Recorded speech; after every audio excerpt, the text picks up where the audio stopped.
Hey guys, in this video I will show you how to delete items from Google Collections. All right, let's begin. So first, open the Google app on your mobile device. Once you're inside, tap on Activity at the bottom right corner of the screen. In this section, you should see a tab labeled Saved Items and Collections. If you don't see it right away, go back to the Google homepage, tap on your profile icon at the top right corner, and then select Saves and Collections from the menu. Now, once you're in the Collections section, you'll see all of your saved groups. Simply open one of the collections. For example, the first one that says All Saved Items. Inside, you'll see all the individual things you've saved, like images, links, or pages. If you want to delete an item, just find the specific one you want to remove.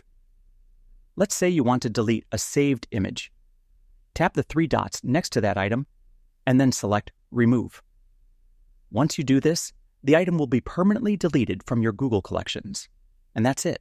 So that's basically how you can delete items from Google Collections. And that's it for this video. If you found this helpful, consider subscribing and giving this a big thumbs up. Thanks.